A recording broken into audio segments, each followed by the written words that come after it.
Welcome back to another episode of Consciously Clueless. I'm your host, Carly, and I will be your guide on this journey from cluelessness to consciousness and back around again. Today on the podcast, we have Ruben Lozano, a Dallas vegan police officer who I am so glad that I had the chance to talk to. Ruben was so honest and vulnerable about his experiences as a man of color working in the police force, and really honestly talked about his opinions about everything going on in the world right now. Most importantly, about how love, compassion, understanding, and empathy will help us all move through it. Well, first of all, thank you for being on this, because it's really exciting to connect with new people and have people on the podcast. Absolutely. Thanks for having me. I really appreciate it. I started this podcast and it's called Consciously Clueless. And for me, that name kind of embodies this honest place to explore those moments where we feel like we're like consciously moving through and we're killing it. Mm-hmm. And then also those moments where all of a sudden we're clueless and we're barely hanging in there, and like everything in between. Absolutely.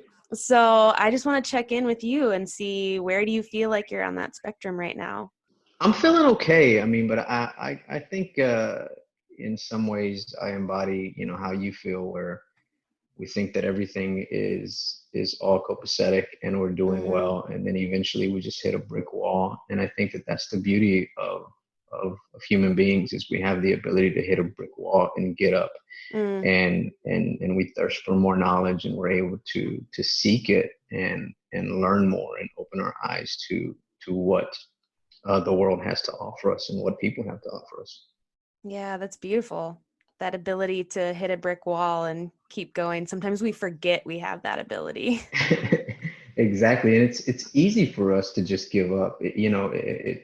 Everybody, a lot of people just have a mindset that they just can't keep going, and it's so easy for us to just throw in the towel and give up. Mm-hmm. But it's not what we're built for. We're built to seek, to seek enlightenment and to seek, more knowledge. And I think that the human mind is very resilient in the fact that Mm-hmm. even though we hit a brick wall, we can dust ourselves up and say, no, this is not it for me. This is just the beginning. Yeah, absolutely. Oh, I love that. This is just the beginning. Yeah, So on Instagram, you are the Dallas vegan cop. that's me. So that like embodies so many cool intersections right there. But I want to, especially with everything going on, I want to hear, first of all, what led you to become a police officer? So my mom early on, I come from all my parents, both of my parents are police officers, both of my brothers are police officers. I don't have any sisters. But my mom early on worked as a county clerk, uh, Mm-hmm. for this county. And I remember going to her office often after school to help, file papers and anything that she needed help with, clerical wise. And I would see a lot of these police officers that would walk in that were Dallas County constables. Hmm. And I just always, thought that it was just really cool to see the uniform and see, all the tools of the trade that they use to get the job done. And it wasn't until like high school or junior high, middle school into high school, where I started hanging around with the wrong crowd.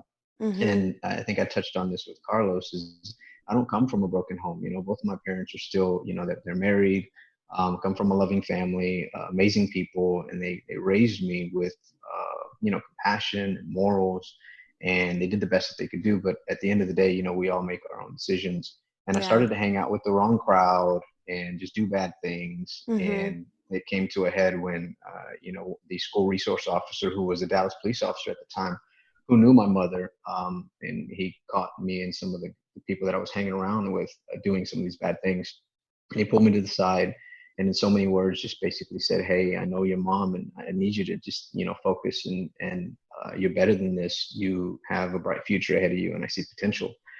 With that said, I'm not going to tell your mom, but if I do catch you continuing hanging around with these people, or if I catch you doing anything bad in the future, I'm going to make it my mission to essentially, make you pay for your consequences. And Mm. that was it for me. I did my best to kind of distance myself from those individuals and make new friends, and see the true potential that I had. I always saw it. I just never utilized it. So yeah, that's it in a nutshell. That's what made me decide, okay, yeah, I'm gonna stop doing this, and maybe I want to, go into law enforcement, because it Yeah. always intrigued me. After high school, I went for a few years, and I worked a couple of what I consider, dead end jobs where, Mm-hmm. I was in the corporate world, and I had moved up the corporate ladder pretty fast at a very young age, and I was pretty much stagnant in that position, Yeah. and I just didn't feel like I was growing. And I said, you know what? I think now's the time for me to explore that dream and be a police officer. So I went to the police academy, and that was in 2004. So I've been a police officer for 16 years now, but Oh, I've been with wow. Dallas for about 11 years. So what do you think it was about that moment that made something click? Because I think a lot of people talk about it's not just one moment, but our life is full of Mhm. these moments where something clicks into place and it Yeah. alters our path. What do you think it was about that moment for you? Well, leading up to that, I saw some of my quote unquote friends that I was hanging out with, that were either going to jail. Drive-bys were very prevalent back in the day here in Dallas. So some of them were getting shot and killed. Mm-hmm. And that was just very, heartbreaking to me. And I didn't want to lose my freedom, essentially, right? Right. Um, and I just wanted to, I wanted to make my parents proud, Mm-hmm. and it was just, those things leading up to that moment, and that moment being my aha moment, and saying, yeah, this is not okay. I need to change my life around and start focusing on a better life for Yeah. myself and make my parents proud. So how is it being a man of color, being a police officer in Dallas? What are those intersections like? It's not very difficult, because I work with some amazing people, from all walks of life. Mm-hmm. I work with a couple of black officers, some white officers, um, some Middle Eastern officers, and they're great people. So I mean, it's not that difficult from my perspective. Mm-hmm. But what I started to see after the George Floyd incident was this division between, officers of color and essentially white officers. Oh, interesting. Something that just didn't sit well with me. They didn't understand that, there was a need for reform. They Mm-hmm. didn't understand that, uh, what happened was wrong on so many levels, and that things needed to change. And if you don't sit back and watch that video of a black man being murdered at the hands of police officers, I mean, you know, I was just heartbroken when I saw that video. And if you look at it as not as a police officer, but as just a human being, Yeah. and you're not utterly disgusted by that, then something's wrong with you internally. And I think, I always knew that there was a problem, but I didn't. I Mm. stayed silent a lot of the times. And I think as a Mm-hmm. police officer, a lot of us have the unique ability of seeing these videos or seeing these things play out, and we look at it from the eyes of a police officer. Right. Were these officers justified? Were they in the parameters of department policy, of state law? Was it a justifiable, use of force? Mm-hmm. And then we're able to look at it through the eyes of the civilian, because we were once civilians before, right? Right. So we have that unique ability of doing that, where the majority of the general public just looks at it from their perspective. Mm-hmm. You know, set aside, use of force continuum, setting aside, a penal code, setting aside, all of these things that we are trained to essentially zone in on and look at, Right. and make the decision whether or not, if I was in the same position as that officer, would I have acted in the same way, in the same manner? And most people, they don't have the ability to do that. Right. So yeah, I saw some division and some things Mm-hmm. that I didn't like, and it's up to me to. I'm not in a position to change things at an administrative level, but I can change things within my own heart, and that's exactly what it did. It opened my eyes tremendously, to recognize the biases in my own heart. And I think that when we do that, then we can start to move forward and have uncomfortable conversations. Right. But it's not until we do that that we're able to move forward. And that's the thing. I see tons of officers that are not willing to recognize that it's not okay. I mean, I think the majority of the officers saw that video and were disgusted as well. But it's not just okay to be disgusted with it. You need to say something openly and in public and stand with people of color, whether you're Black or Hispanic, and you continue to see these injustices happen at the hands of law enforcement officers, a profession that I love. Right. But you got to stand up and say, okay, yeah, something's got to change. We have to change the narrative. If nothing changes, then nothing changes. And that's what I'm starting to see now. And it's disheartening, to be honest with you. The division that you saw is disheartening. Absolutely. And it's one of those things where, we have to become part of the call out culture. When we see something that is happening within our own circle of friends, whether it's a racial remark or disparaging remark, it's not enough just to stay silent and walk away, but you got to say, hey, that's not okay, Right. And a lot of these things are taught from us through generational, lessons or things that we've been taught by our family members, by our friends growing up, by, the media, and more so now, social media. And so we're taught these things, and we're taught to believe that their Blackness has been weaponized just by the color of their skin and not by the character and the content of their heart and of their mind. Not even getting to know the individual, but just seeing their color and saying that person's dangerous. Yeah. And that's not okay.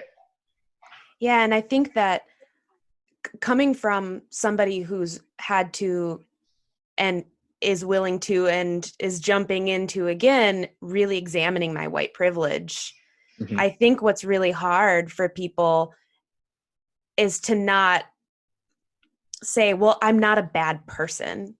Right. And I think that people want so desperately to separate themselves from like those overt racist acts, which at this point we're seeing a lot of that too.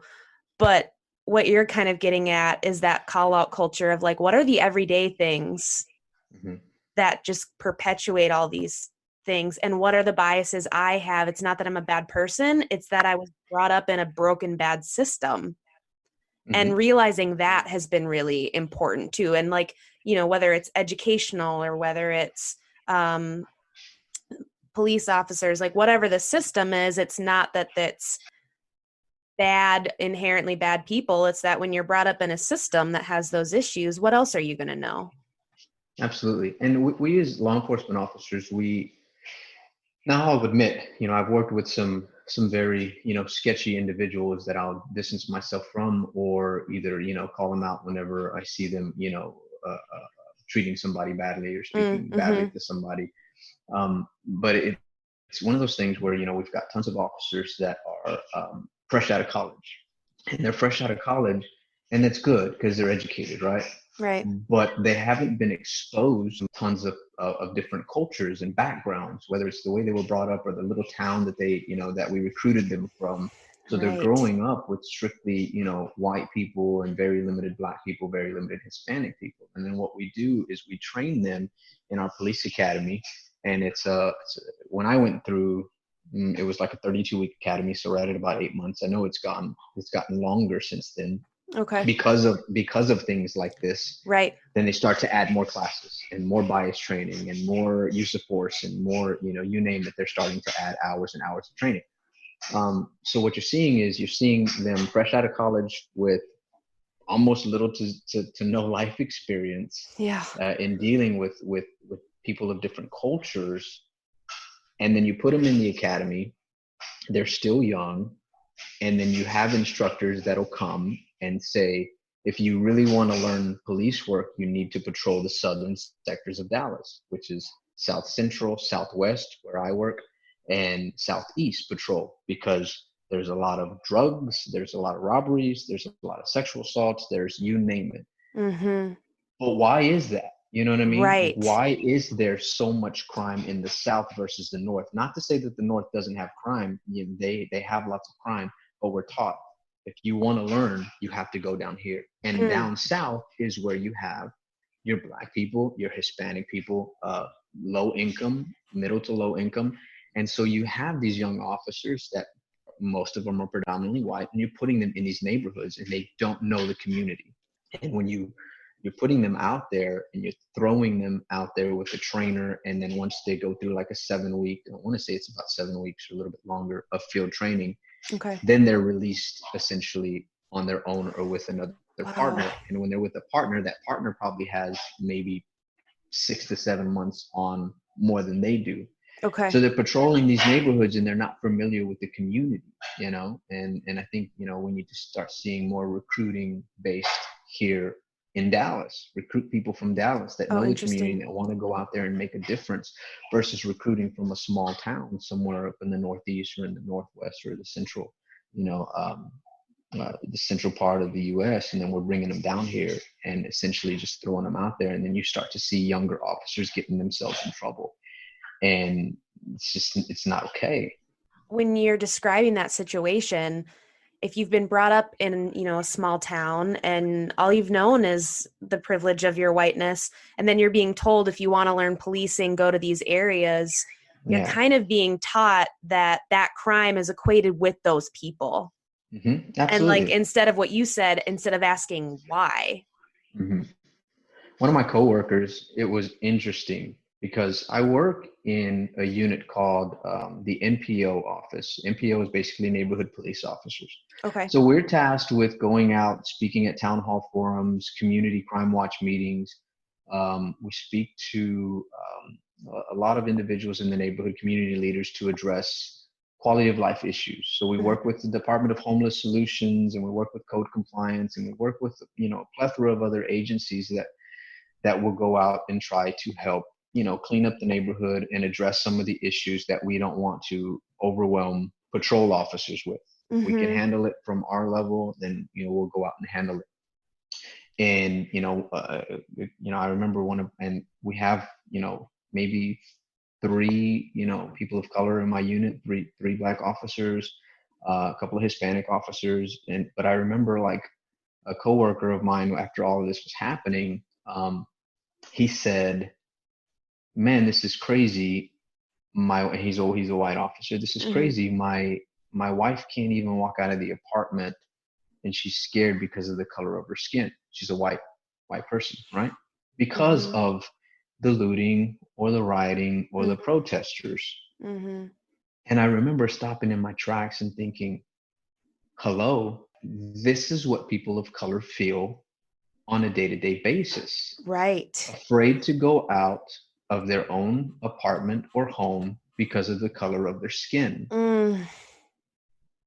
And it really struck a nerve with me, because I was like, people just don't get it, they Yeah. don't get it. And it's not okay when you have individuals, um, like an Ahmaud Arbery, going out there, in a neighborhood and being gunned down. Mm. Or you have individuals like George Floyd, who, despite his criminal history, I don't care about that. None of that matters. It shouldn't Right. matter. What Right. matters is what happened and what you saw. And that's what matters. I don't care if, 10 minutes ago, 15 minutes ago, he did something, committed a crime. What Mm-hmm. matters is you effect that arrest safely Mm-hmm. and do it within the confines of your department policy. Mm-hmm. And it's my job as a police officer, if I go out with a partner, and I tell my partners this a lot, that it's my job to keep you out of internal affairs. It's my job to keep you out of prison if something goes wrong, and it's your job to reciprocate that. Mm. So if I have to be what we call an ethical hero, and I see you doing something wrong, then I need to step up and I need to call you out, and you need to do the same. And I think that that's what we saw and I said this in an interview, because I did a couple of interviews with our local news station, Okay. because a photo of me went viral, hugging a local artist here in downtown Dallas. I'll give you the backstory to that. I was there the night of the riots on the first day, and we could hear it on the radio that they were, looting certain stores and Mm-hmm. breaking windows and Mm-hmm. things of that nature, but we couldn't get to there, right? Because our downtown Dallas is, it's relatively big.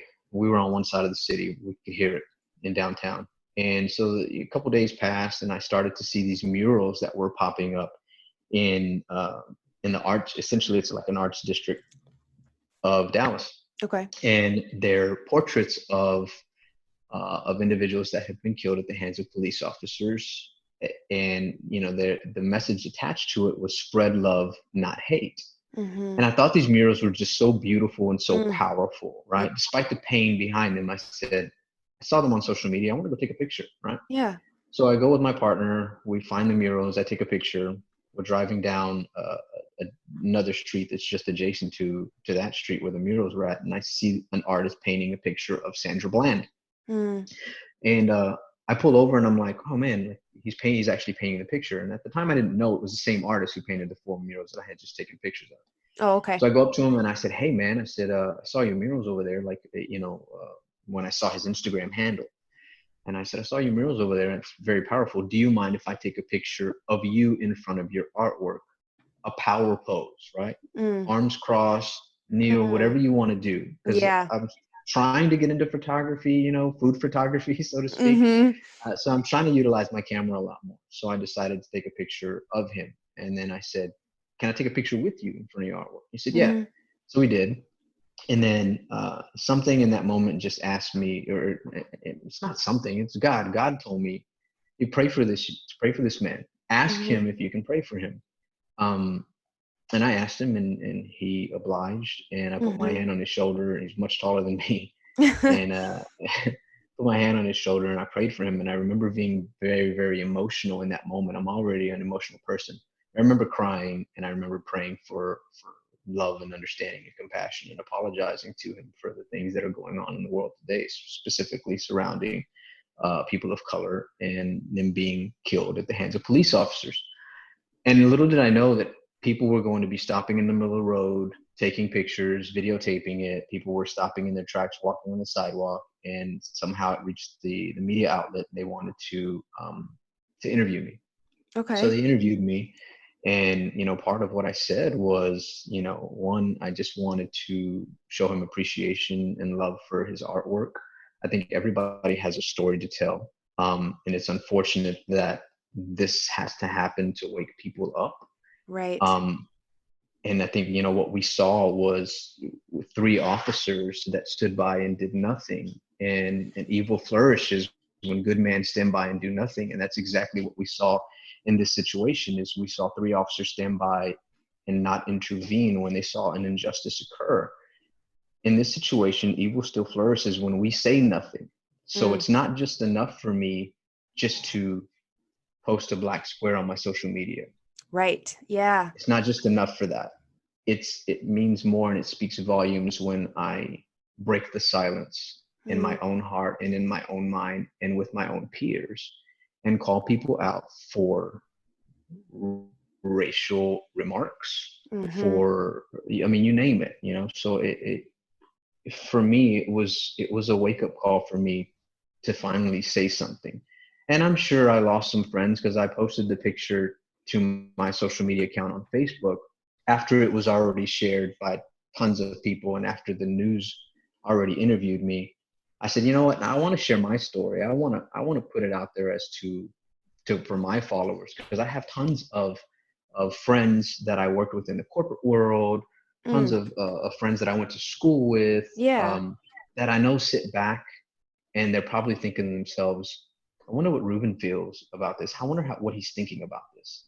So I posted the picture, and it went viral. And then I had a couple of radio stations reach out to me, a couple of news outlets reach out to me, and I told people it's not about me. It wasn't about me. I didn't want the attention on me. The attention I want to be brought to the forefront was the injustices that we continue to see, and I wanted to display what I felt was very, very powerful work of art by this young man.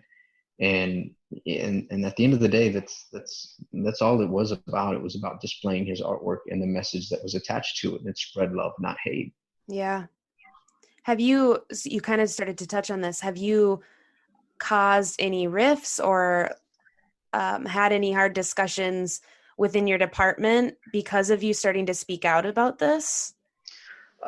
I've had a few people kind of like sneak into my DM and kind of essentially try to call me out. And I've had some of those discussions, and I try not to get them heated. I Mm-hmm. try to just speak from a level of compassion rather than being what I could call a keyboard warrior and debating people. Right. But if they don't get it, then it's hard to change somebody's heart.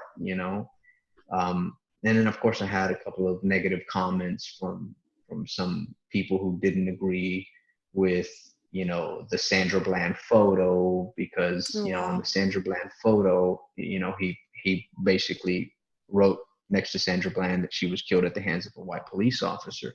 So of course you got some officers that were saying, wow, she didn't kill or she killed herself, she wasn't killed by a white police officer, she killed herself. And I'm like, if that's what you're focusing on, then you're missing the point.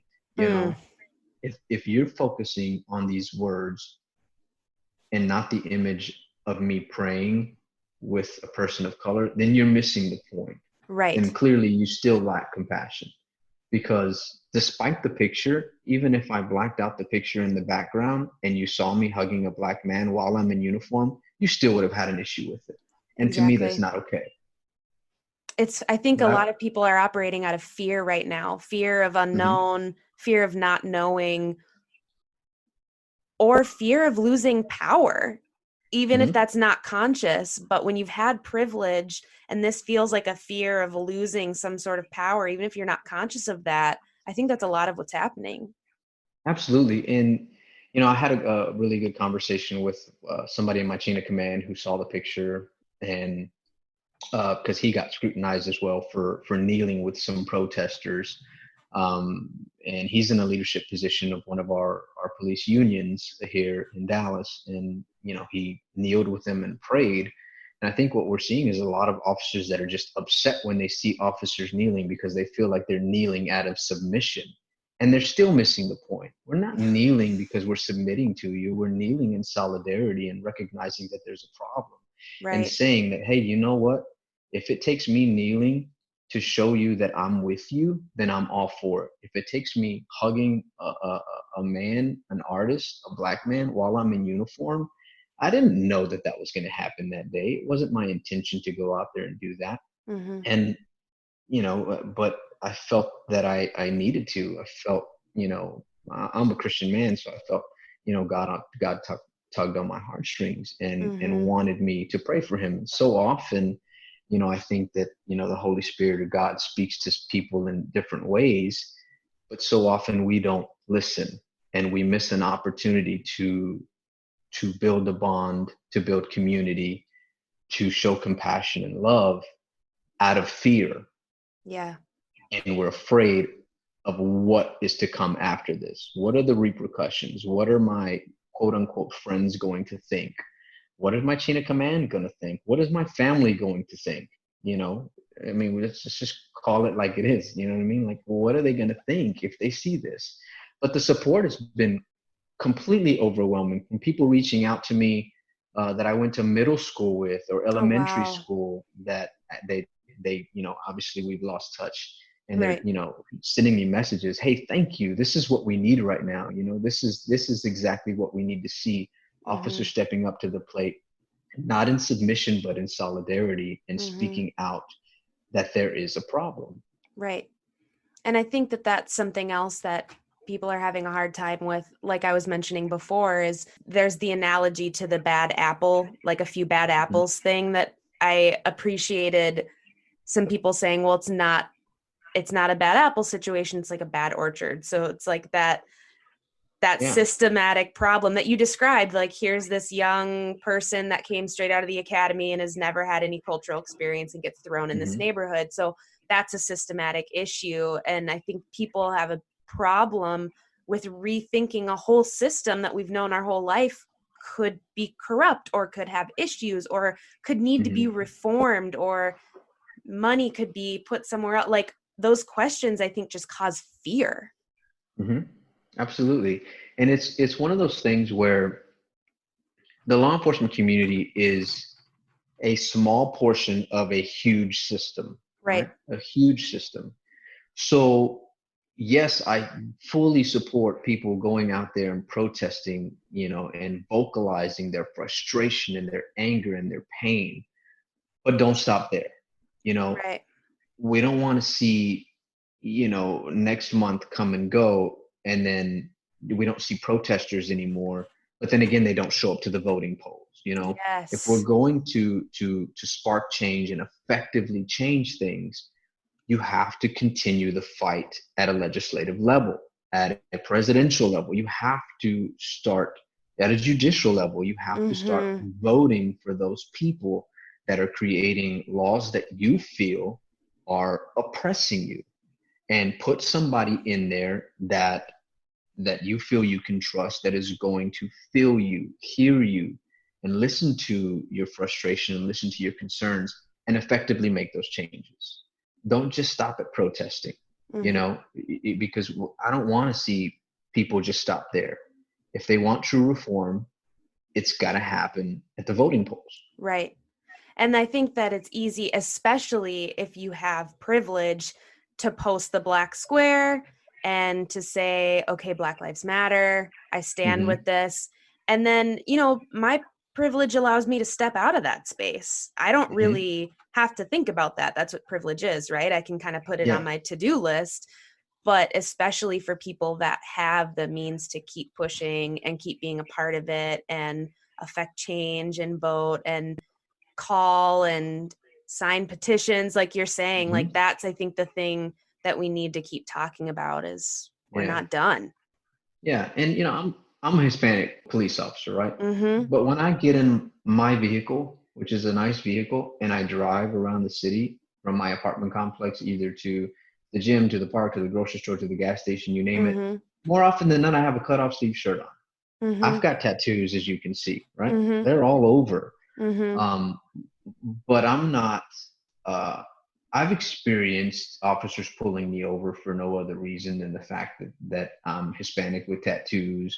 Oh, interesting. And I've, I know that I've got no reason for you to pull me over. And then as soon as they come up, I show them my ID, my credentials, and I'm like, hey, I'm a police officer. There's a weapon in the vehicle. So at least I let them know up front. I show them my credentials, and they're like, oh, you know what? No, you're good. You're good. And I'm like, well, no, what did you pull me over for? Like, what did you pull me over for? No, you're good, man. You're good. Have a good day. And I'm like, no, but that's not okay, because I want to know what you pulled me over for, because I had my seatbelt on, my registration's current, I used my signal, I did everything I was supposed to do. Why did you pull me over?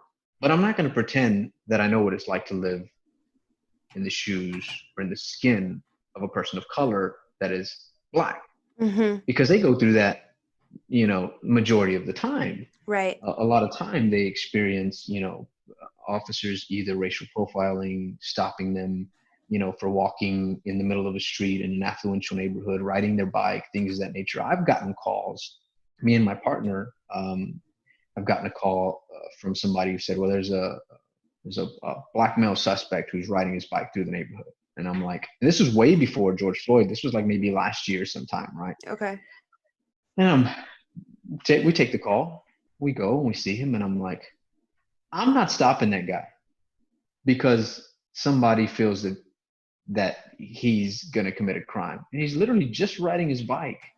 And I'm like, no, that's not okay. Because one, I'm not gonna become a viral sensational video. I'm not going to violate this man's rights. He's fully, well within his rights to ride his bicycle. He's not breaking any laws. And if I wanted to, I could make what we call a consensual stop and just say, hey, man, what's your name? What are you doing in this neighborhood? Where are you heading to? But what's the point in that? Right. Because automatically, more than likely, he's going to become defensive as to, why are you pulling me over? Because I'm a Black man in a white neighborhood? No. Now, if they're actually breaking the law, then absolutely, I have no problem making contact with them. But if Right. they're riding their bike, it's not okay for me to go and harass that individual. It's Well, and I not. think that's the thing that a lot of people have a hard time understanding that don't experience that is like that man was just existing as a black man on a bike, and that caused Mm-hmm. someone to call the police. Mm-hmm. Like just existing. And there's been a lot of those posts that are heartbreaking where it's my friends of color are like, okay, so now we can't sleep in our own beds. We can't wear a hoodie. We can't buy Skittles. We can't, like the list goes Mm-hmm. on. But really, Yeah. it's just existing as a black person Yeah. in our world right now. Or like this case, and it's not a new case. It just kind of got, I don't know, essentially swept under the rug. Young kid, Elijah, Yes. who suffers from anemia. Mm-hmm. He's an introvert, had his headphones in, walking. It's cold outside. He has a mask on. Yep. Got his headphones in. Somebody calls because he's got a mask on. The young man was super polite, even as he was being taken to the ground and being put in a chokehold or a carotid, hold. He's still super compassionate, very polite, and just couldn't understand what was going on. And it's heartbreaking to know that nothing has happened, to those That's officers. that's the power too, I think, in showing what the people can do, like Mm-hmm. beyond posting the black square, because I believe just before this interview, I'll have to double check, but I saw that the case was going to be heard finally because Mm-hmm. enough people were raising awareness and saying, why hasn't this gone anywhere? So it's like there is more power to continuing to push and use that momentum to say, hey, we want to see something happen here. They had his last words, and it tore me apart. Yeah, and it's heartbreaking because now these things are coming to the forefront after essentially that one somewhat being swept under the rug, and now it's garnering national media attention, Mm-hmm. and people are speaking up to that injustice and making their voice heard. And I think what we're seeing now is tons of people who have just been frustrated and hurt and angry over the years and years and years of police brutality. And it's not just the police brutality, it's when they see it and it's not justified and there's no accountability. Yes. And that's what it boils down to. Even if it is caught and those officers are indicted and charged and they go to trial, you're seeing officers get off. All the And time. that is what is frustrating. It hurts and it's heartbroken to see the videos, but it's almost as if you're kicking people of color while they're down when justice is not served. Absolutely. And that is what sets me back as a law enforcement officer who focuses on community relations. Mm-hmm. When the work that I put in to build community trust gets dismantled by a video of a black man losing his life. Yes. Now I have to start all over. They Mm-hmm. just made my job that much harder, and they put a Mm-hmm. target on my back. Mm-hmm. It sounds like I heard you speak about this in the interview you did on YouTube, I think, but that you really try and lead with compassion. And I think that is very apparent in this conversation, but you also kind of connected it into the way you started living your life intersecting with being vegan and like animals. And it feels like there's all these layers of where that compassion comes from. Hmm. Absolutely. And I think that my decision to go vegan, whereas it was just an experimental um, voyage, it Mm-hmm. turned into more of an ethical choice. And I think my experience in going vegan and doing it for true compassion and for the animals, it's all intersectional with me being a police officer and finally taking the blinders off and seeing true compassion. because I'm a human being before I'm a police officer. I know tons of officers Mm. that eat and breathe police work, and that's not me. I'm a Right. human being first. I'm a police officer second, and law enforcement is a part of my life. It is my chosen profession, but it is not my life. Right. There's It's a not my difference. entire, yeah, it is not my life. I don't wake up, putting on a police shirt, a police hat on my off day and walking out of the house. I don't own those clothes. And if I do own them, it's strictly to do house chores or go to the gym or things of that nature. But the last thing I want is to eat, breathe, and sleep police work. I Mm-hmm. just it doesn't do me any good to do that. And Right. like I said, I'm a human being before I'm a police officer. It's a part of my life. It is not my life. And I think that we've got tons of officers that are so proud and overwhelmed with all of that that they don't shut it off. Mm. And they go home, they're putting on their we call them 511 pants. 511 are like military / police pants Mm. that they wear everywhere, or they're wearing their thin blue line hat, or they've got a thin blue line phone case or something. Right. Something has a moniker or symbolism, or they got a thin blue line sticker on their car, and I'm like, no, like, no, I'm a human being. Yeah, I love my profession. I love helping people. But I'm a human being first. And I think going vegan and being vegan and seeing that compassion side for animals Mm-hmm. plays into my compassion side as a human being and as a police officer as well. So how did you go vegan? What started the journey there? A veggie pizza. Yeah, it was a veggie pizza. It's funny because me and my girlfriend she was vegetarian for like 5 years, Mm-hmm. hadn't had meat, but she still consumed dairy and eggs. Mm-hmm. And I used to always make fun of her and, throw little side jokes. Wow, Mm-hmm. how can you do that, right? Yeah. And then finally, I tried this veggie pizza. I had my meat pizza, and I was like, man, this is great. This is good. And I tried the veggie pizza, and I'm like, wait a second, like, how does this have more flavor than my pizza, right? I don't understand it, and I still don't understand it, right? And I said, well, let me experiment, right? Because I've dabbled with, keto diet, Mm. the Atkins, you name it. I've played around with the diets just Yeah. because I came from like a fitness background, so it wasn't Okay.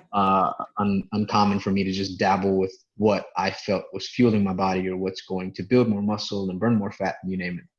So I said, I'm going to try to go vegetarian for a week. That's what I told myself. And then I said, I'll push the envelope. Why not just go vegan for 2 weeks and just see how my body responds? Yeah. And I had no idea. I've always known how to cook. I have a passion for cooking. I just had Okay. no idea what I was doing with plants, right? No Yeah, idea. it's different. There's definitely more prep work that comes along Mm-hmm. with it. So I Mm-hmm. had no idea. So while I'm researching stuff on like Pinterest or YouTube, um, I'm figuring out, oh man, I can make this taste like this, or I can make this taste like this, or and then finally documentaries started to pop up. And when those Mm. documentaries started to pop up, I'm like, it's not enough just for me to make the decision, but I want to educate myself too, right? Yeah. Because before I wasn't really educated. I just want to educate myself. So I'm just going to look at these documentaries. So I watched What the Health. I watched Dominion, which is the one that did it for me. Oof. And that was tough. That was super, super tough. And I remember like really breaking down in tears at what I was seeing.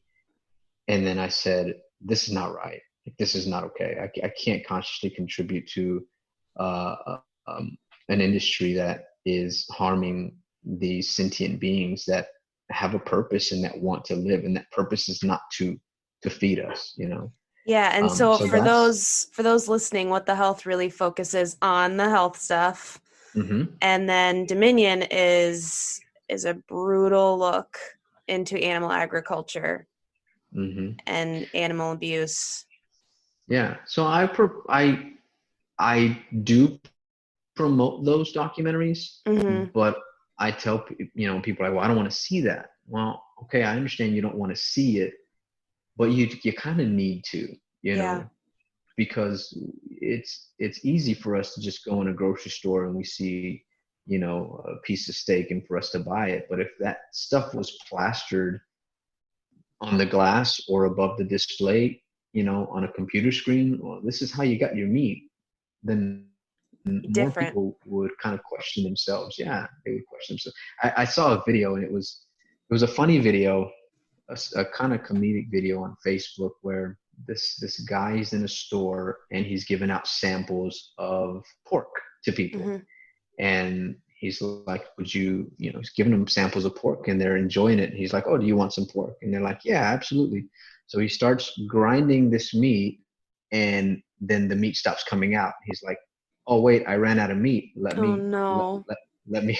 So he grabs a little piglet and he puts it in the machine, but he's not going to do anything to it. But then he starts grinding, and they're like, wait, no, no, no, no, no, no, no, no, no, no. We don't want that. That's not okay. But it's like, this is where your meat comes from, you know? Yep. Yep. And But you don't want more to see people it. were like, yeah, more people were like, no, I don't want it, you know, and they're trying to save the little pig. And you're right. It happens and people don't want to see it. So they're uneducated as to where their meat comes from and how it Mm-hmm. gets from the farm to market to their plate. So what happened in those 2 weeks that you were like, I'm going to push the envelope. Let's see what happens. Dominion happened. That popped up and Dominion. you were like, Yeah. Yeah. At that moment, I remember it was like 6 o'clock in the morning. I was on a treadmill. And when I watched that, I said, yeah, no, never again. So my 2 weeks has turned into a year now. okay. And I feel great. You know, I part of my accountability is, you know, thinking about what I'm going to prepare, put on a plate, and show people on social media, Mm, because I want people to understand that just because somebody is vegan doesn't mean you can't have the same things that you've eaten as a non-vegan person or as an omnivore. Like, you know, I can cook you some tacos with jackfruit. I can cook you, you know, some lasagna with some gardein, and you know, you're probably not going to be able to tell the difference, you know, and and that's the most important thing for me. I just want to show people that it's possible. And I did the change overnight. So when people say, I can't live without meat, well, when you think of the number one killer in the United States is heart disease, you yeah. can't live with it either. You know what I Mm, mean? mm-hmm. So when you say you can't live without meat, but then we see a lot of people dying from heart disease, high blood pressure, diabetes, you can't live with it either. Yeah. It's all connected. So did your girlfriend go from vegetarian to vegan then too? Yeah. That So, makes it and it's made nice. it, yeah, and it's made it a lot easier on both of Mm-hmm. us to hold each other accountable, because now it's like, it's no longer me making fun of her. It's us trying to figure out what we're going to eat. You had to admit defeat there a little bit. Yeah, I did. I had to bend the knee. Well, it sounds like all of these things really circle back to this exploration of consciousness and compassion. And Mhm, that's really, for me, becoming vegan pushed me to feel compassion in a lot of other areas too. Like it just mhm, does all feel so connected for me, my social justice passions and all of it.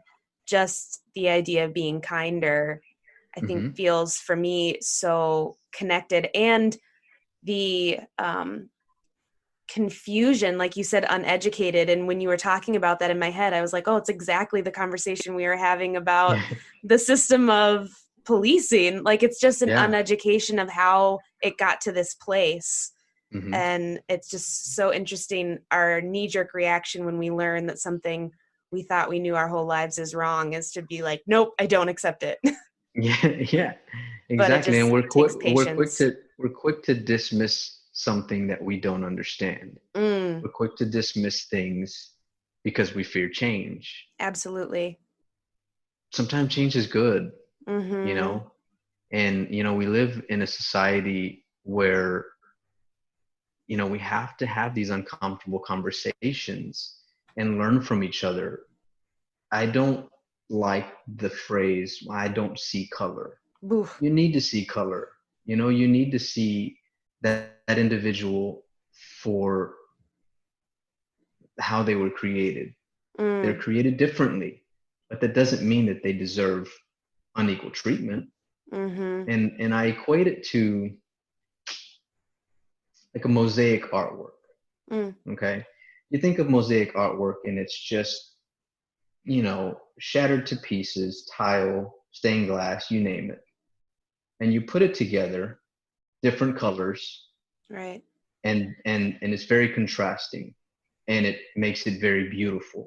It's Yeah. the same way with human beings in our cultures. You've got black people, you've got Asian people, you've got Hispanics and whites, and Mm-hmm. and you've got you've got Middle Eastern people, and we're a beautiful mosaic piece of artwork. And what holds a mosaic piece together is kind of like mortar, or kind of Right. like clay. It Right. brings it together and holds it together to make a beautiful work of art. And I equate that to what's holding us together, and what should hold us together is love, compassion, understanding, and empathy.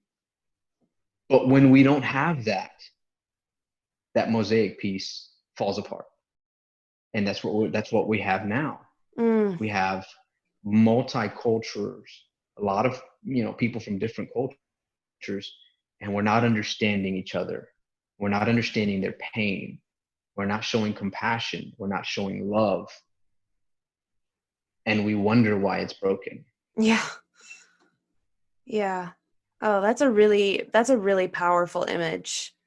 Images like that are so powerful because it takes it out of what we're thinking about and Mm-hmm. puts it into this like thing we can understand.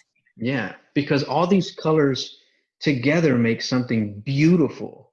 Mm-hmm.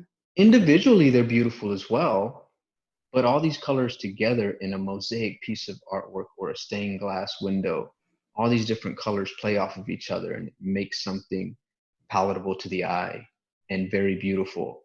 And what's holding us together is that love, compassion, understanding, and empathy. And when we don't have that, you've got beautiful works of art that can come together and form something absolutely amazing, and it just falls apart. So it's disheartening to see what our country is going through, but we have to have those uncomfortable conversations and recognize in our own hearts and in our own minds the biases and prejudices and our own privilege, Mm. to where we can effectively start to have those conversations and make change. Get comfortable with getting uncomfortable. Exactly. It's crazy. I listened to a video. I can't remember who it was, but it's he has like three videos, but it's uncomfortable conversations with a black man. Mm. And it's amazing because he interviews Matthew McConaughey, Okay. and they have a conversation, right? A Yeah. very, very good conversation. And they touched on people saying all lives matter, right? We understand that, and we recognize that all lives do matter. That's not to say that, it's not okay to just say all lives matter, but right now Black lives matter. Right. And he uses the analogy that right now in the world we're facing a global pandemic, right? We're facing the coronavirus that is so specific and killing people at an alarming rate. Mm-hmm. That's not to say cancer doesn't matter. That's not to say Yes. HIV doesn't matter. That's not to say Yes. high blood pressure, coronary disease, those things don't matter. But right now, coronavirus is the focal point because we don't have an answer for it. It's the same as Black Lives Matter. We're not saying that all other races don't matter, but we're saying right now, in today's climate, at the rate that Black people are being killed at the hands of police officers or by normal citizens, or Mm-hmm. at the rate that people are just calling the police on Mm-hmm. people of color for bird watching, for barbecuing, For riding a for bike. riding a bike, for running, for merely existing, Mm. that's not okay. So it's not that we're saying that all lives don't matter. But right now, Black Lives Matter needs to be at the forefront because they're losing people and they're being, treated unfairly and unequally just because of the color of their skin. That is such a good analogy. Right? That's what I was like, man. And that was another one that I was like, man, that's amazing. Like, I didn't think of it that way. And I'm it stuck with definitely me. going to use that. Yeah, I encourage you, any of your listeners, watch Uncomfortable Conversations with the Black Man. I I'll think put he's it got in the like show notes. I think he's got like maybe 3 episodes out, Okay. but they're all equally just very informative. Yeah, that sounds super interesting. Thanks for Yeah. sharing about Yeah. that. And they're like maybe 12, 15 minutes long. It's not a hard watch, but it's very, very informative and educational. Yeah, that sounds great. So, circling back, this has been such a Okay. good conversation, but I'm curious. Obviously, you said you enjoy cooking and Mhm. you're really into fitness, but what do you do to slow down and become present or conscious? And has that evolved over time? I've always done the exact same thing, and that's kind of, spend time with my dog. I love Mm. walking her. She's the highlight of my life. She's over there being lazy. I like trying new restaurants. Obviously, going Mm. vegan has made me explore more restaurants that Dallas has to offer, or wanting to go and travel and try vegan cuisine in another state. Obviously, that's come to a halt with the whole Right. coronavirus thing. And I enjoy just being outdoors when it's not too hot, because Texas it's crazy hot.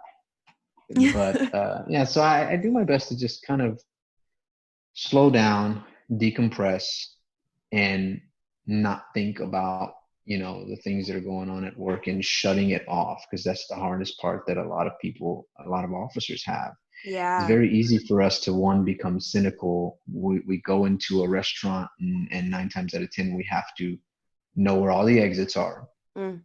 We can't sit with our back towards the door.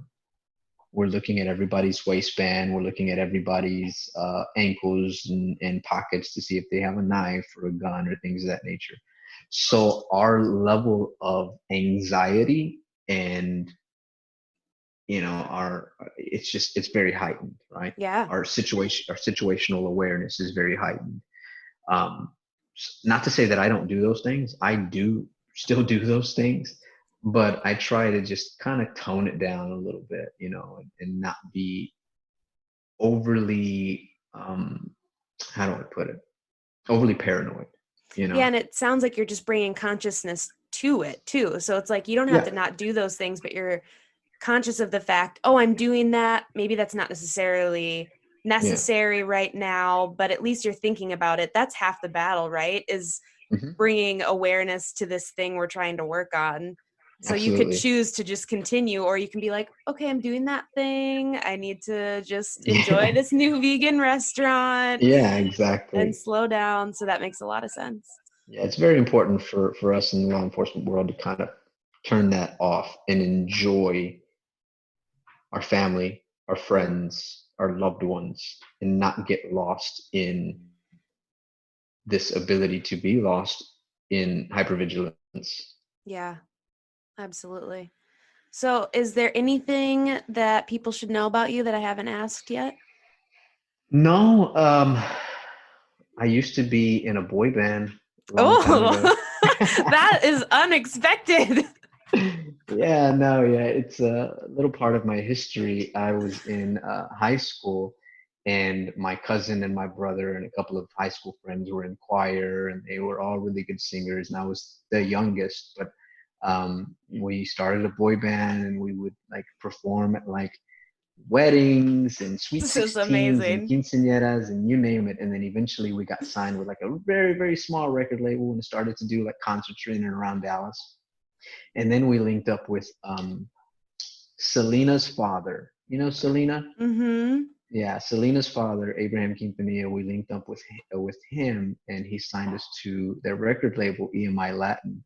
And we traveled a lot, and we cut an album, and it was a Oh lot of my fun. gosh. Yeah, it was a lot. I was like 16 at the time, so it's about 16, 17 at the time, and it was a lot of fun. I really enjoyed it. So it's my mom's very, very proud of that, by the way. Anybody comes over, she's like, let me put on the video of my sons. Let me put on their album. And I'm like, Mom, stop. Like, I'm 38 years old. Like, tone it down a little bit, right? Please tell me you had choreographed dance routines. Oh, yeah. Definitely, yeah. Thank We had choreographed goodness. dance routines. Thank We goodness. sure did. We were kind of like a 5-part harmony group, kind of like Boys to Men and things of that nature, but on a Spanish like level, right?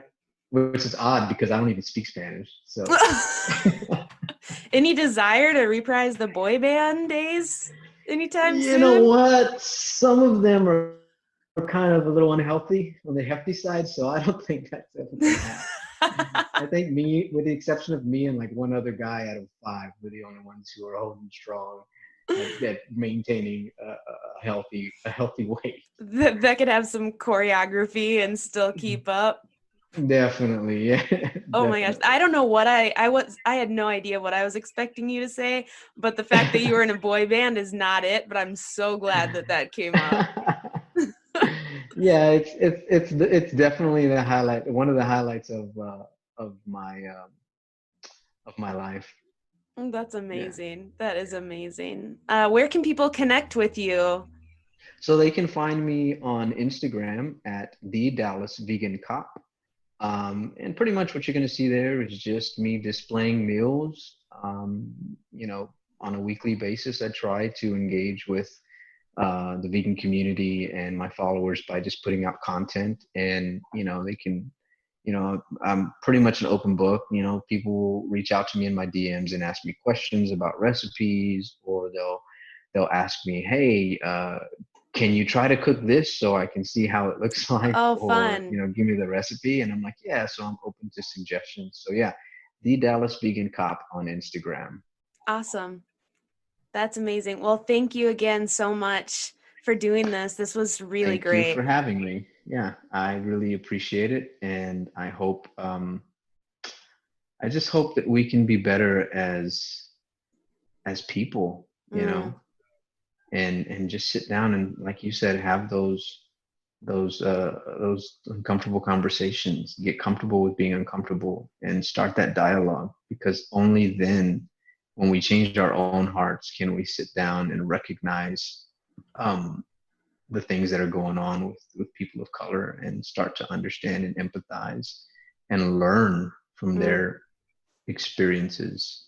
Absolutely. And hopefully there's still hope. Love conquers all. Spread love, not hate. That's absolutely. I think that having conversations like this is a really good start. I agree. I hope your listeners enjoyed it. Me too. Thank you so much, and I look forward to continuing to connect with you. Thanks for listening to another episode of Consciously Clueless. If you enjoyed that episode and don't want to miss any in the future, subscribe on Apple Podcasts or Spotify. See you next week.